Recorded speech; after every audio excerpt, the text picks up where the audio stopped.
wind dryly whips me.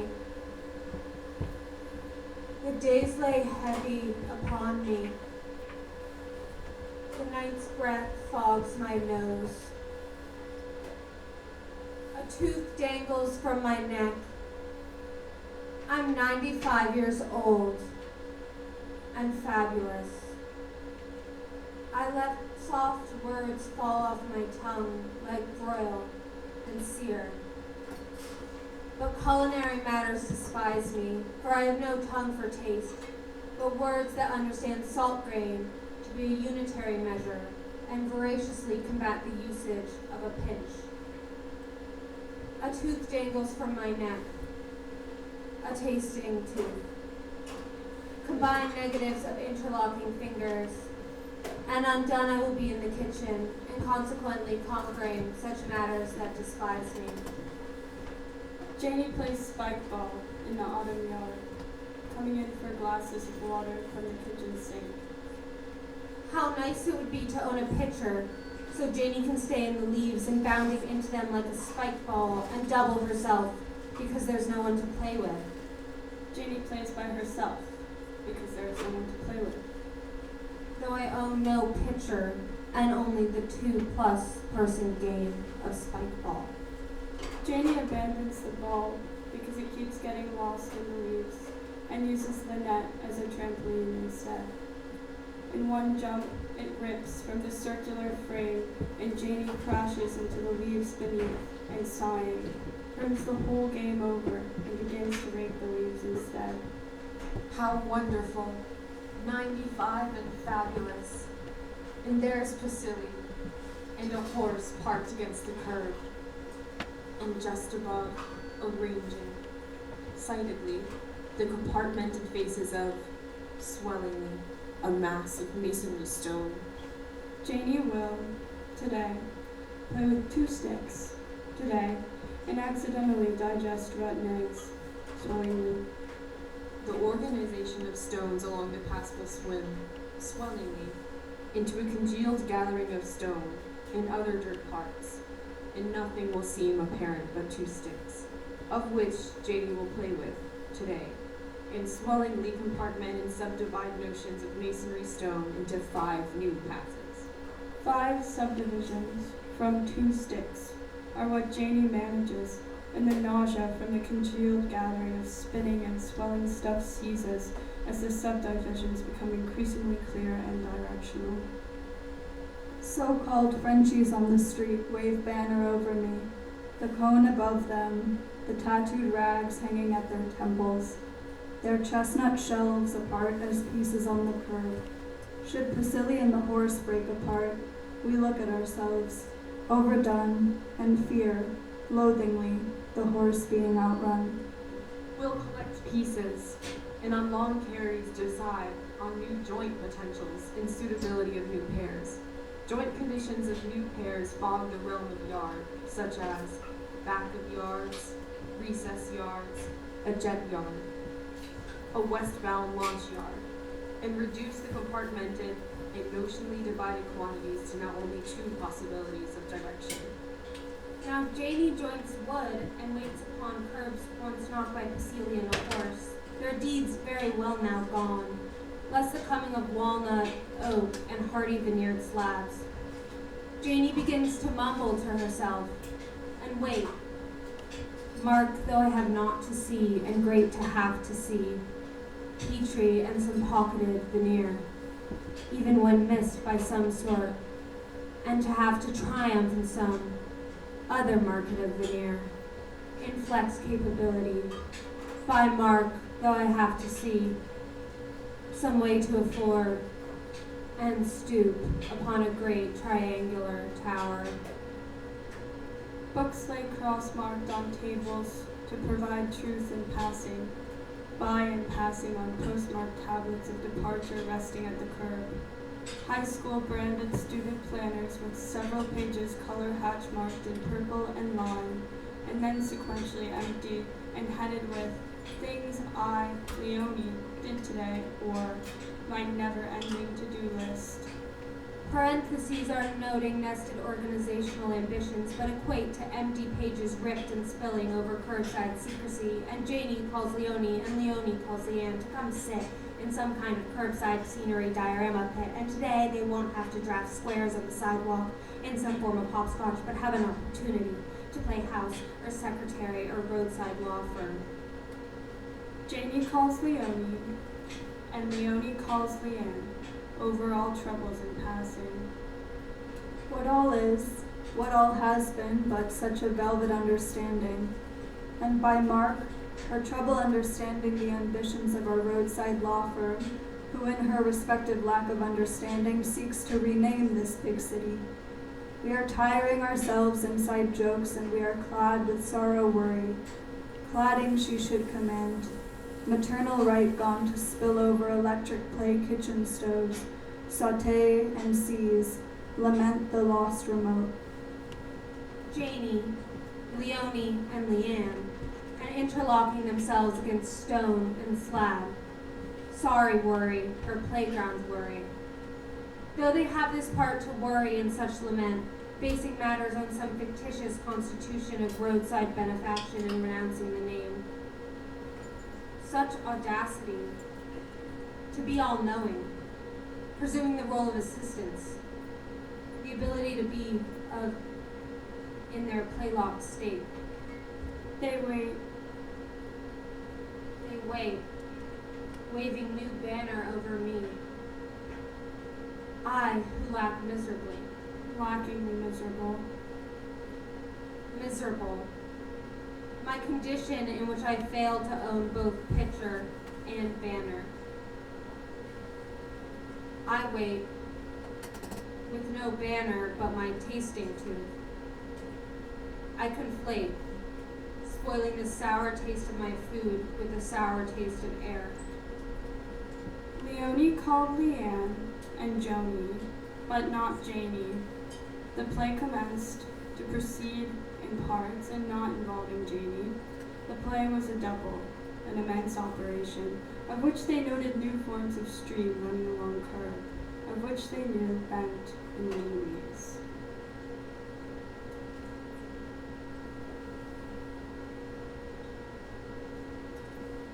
The table bends sadly by the gutter stream. I am warped and want to factor in the boring blue light, but it has yet to reach night. Forget it. They repeat this many times, but I will tell you myself. They sit beside the gutter runoff, and they refer to it as a street.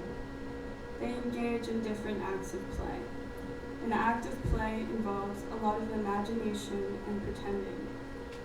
In the effort of pretending, I begin to think their act is a real-life play. A real-life play is a performance of an imaginative or dramatic sort. In this sort of play, one behaves according to their specified role. In lieu of pretending, I often have to say exactly how I feel. The possibility of overturning seemed incredibly great. With sanctity, the streams, beneath a harmonious entablature of metal tabs and a crisp air burning bed flowers. The operation involved doubling. Bending the shape, silence look, streams toward our beat. Bending the shape, silence look, streams toward our beat. The operation involved flipping. Silence look, streams toward our beat. They bend the shape, tunneled and settled the streams. The operation involved switching. Slick and sad, removal. Silence like all the streams and the ships they bend. Doubling, mercy as they please. Joni invited poor Janie to lunch. Over please, the mercy left for them raw. I wait for Janie's unexpected forgiving. If only, I can assume, Joni owns an antique picture and bounding sips lusciously the greatest treat to a parched soldier like her. I'm unexpectedly forgiving. It's necessary for great deals, and has always involved some farrowing of litter and toil. At this moment, how nice to know Janie, sweet love of mine, and Leonie, sweet love of hers, and Leanne, sweet love of theirs, but not Joni. If Janie could forgive. I lay on this bed at the state of 95, at the main play. I am fabulous. If Joni forgave all but nothing I wanted, or if Janie could plead in terms of what she wants. I lay on this bed at the state of 95, at the main play. I'm less than fabulous. If not at once, I forgave. And they, by greater strength, staged some ulterior play. I lay on this bed at the state of 95, beside the main play. I am beside, and far less than fabulous.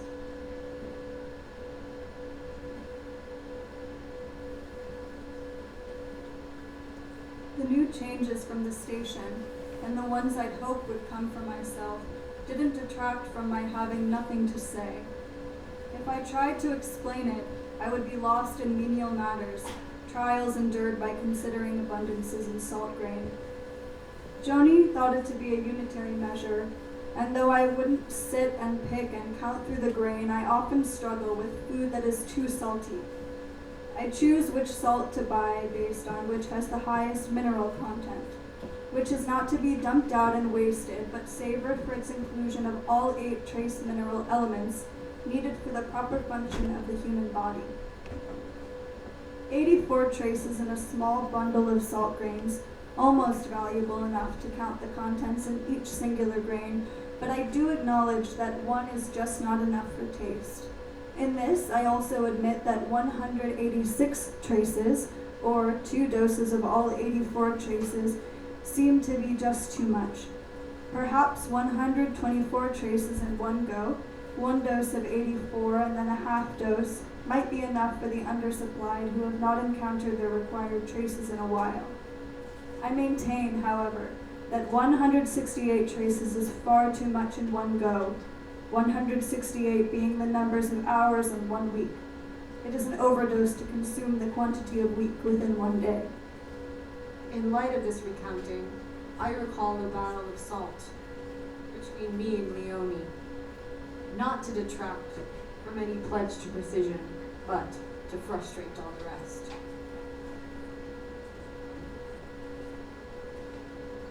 I don't know if I can hold a conversation. What do you mean you can't have a conversation?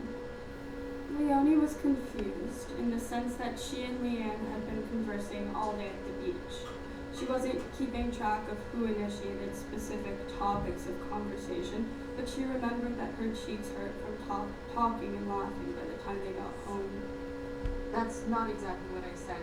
I said I don't know if I can hold. But this didn't clarify anything for Leonie at all. She felt quite sure that she wasn't speaking to herself the whole day, though she was beginning to question. Leanne noticed her confusion and attempted to clarify once again. I guess I mean, I don't know if I can stage. Leonie was beginning to feel somewhat offended, as if Leanne was trying to express that she couldn't be herself in front of her. Would you rather speak to someone else? It wouldn't change anything. Where did my roommate put the salt? Why is everything moving around? I wish the salt would just have one place, and I would always find it there. She was rifling through the cabinets when Leonie glanced at the empty salt bottle at the top of the recycling bin, and she remembered that she had finished the bottle earlier that morning before they went to the beach. I think I might have used the last of it this morning. I thought you would have another bottle. But there is so much in the bottle.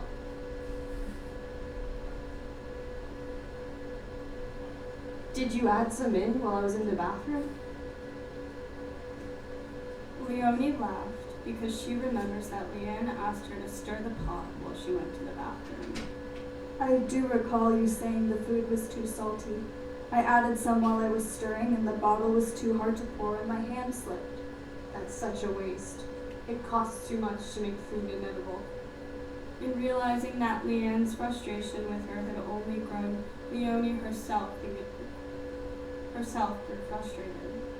Maybe if you extended the budget for the nicer shaker, you could extend the value and longevity of your purchases.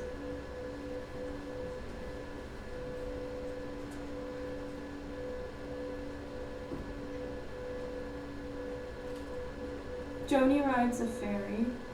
The ferry has 3 levels and looks like a cruise ship. All 3 levels of passengers are distracted by a passing cruise ship. They only seem to care about the cruise ship, foregoing the rest of the port for some master plot adventure. I could be intentional, aboard and broad, could weep, but I despise suffer.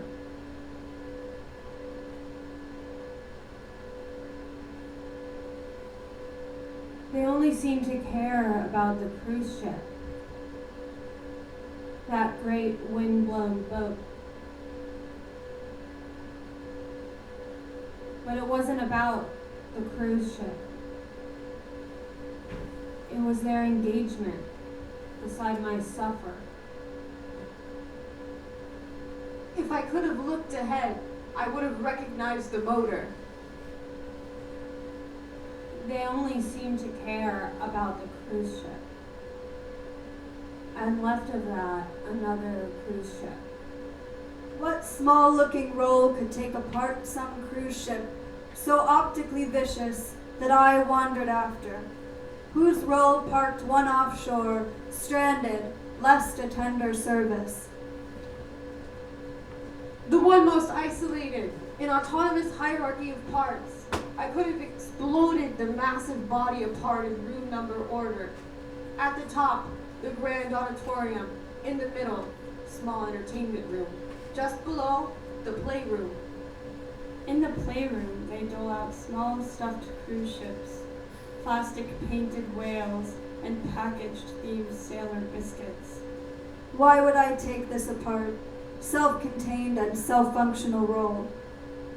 Or the one beside the dock, bustling thick and funneling people off into itinerary task events beside the port, less to the inner moments of the city. They only seem to care about the skyline, not what it contained, just the beauty of it. In simple terms, it was beyond the one that hogged the dock for the dayside excursion. It wasn't about the skyline, but relieving it from its clutter. If Janie had seen the cruise ship, I don't think it would have done her over. It demanded 4 parts, but was missing the 4th. It required an additional level for seeing, but the capability to do so was missing at the first.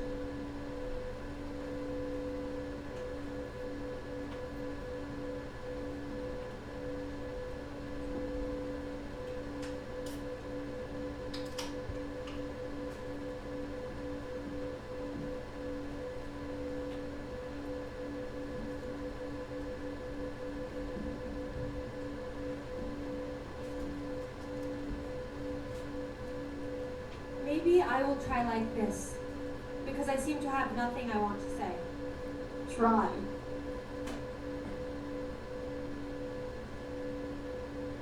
It wasn't the city I knew that I spoke to. I cannot seem to take the words out in a way that will ring for me.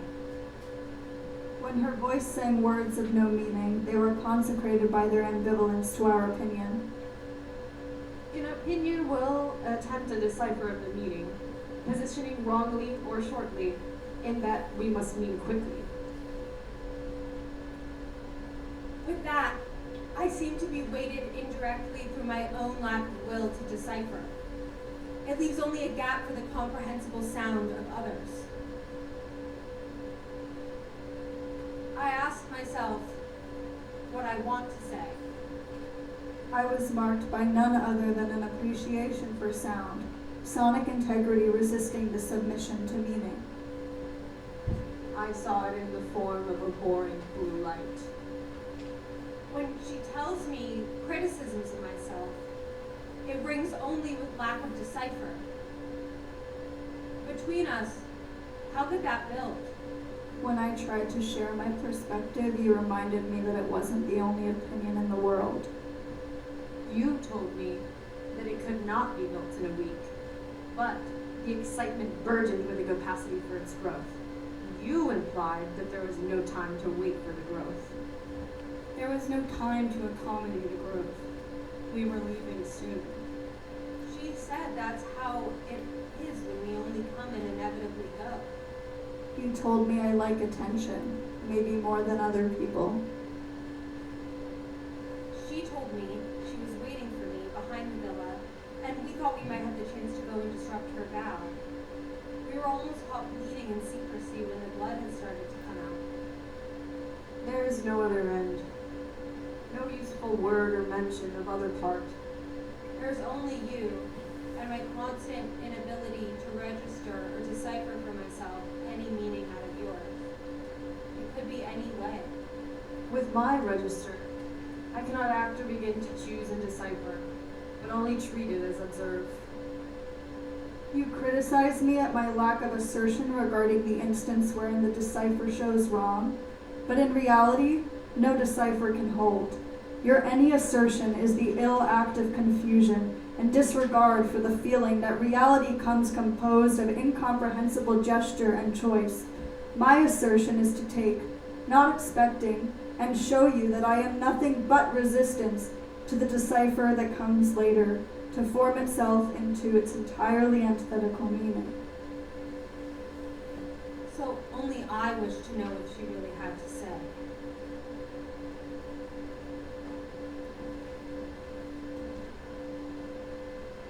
Listen, I'm not going to give you the rattle. I'm not going to give it to you. Janie, it's not a rattle if it'll help me figure it out. Just focus, as it all lays itself out. The great swinger was once, and always will be, in knowing the mechanic. I once knew the mechanic.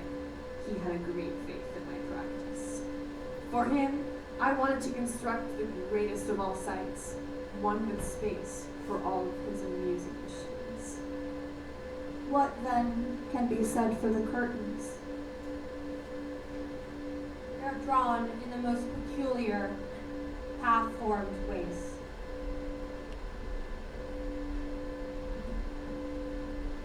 The boring blue light has to consume this field again, but the field is now in pieces. The light was already established as boring because of its being blue, but this time we may see it as fruitful. What color is fruitful, and why we consider blue sad? I said blue was boring. I said it was considerably average. What could be considered not average about the procession? Again, occurring, again, beneath considerably tinted lights intoned as boring. The procession comes to fruition as an ode to Janie's life, not Joni's, but more so all of their collisions. Let the light taper now, off the head of the procession again, and let it darken what are now considerably chosen pieces.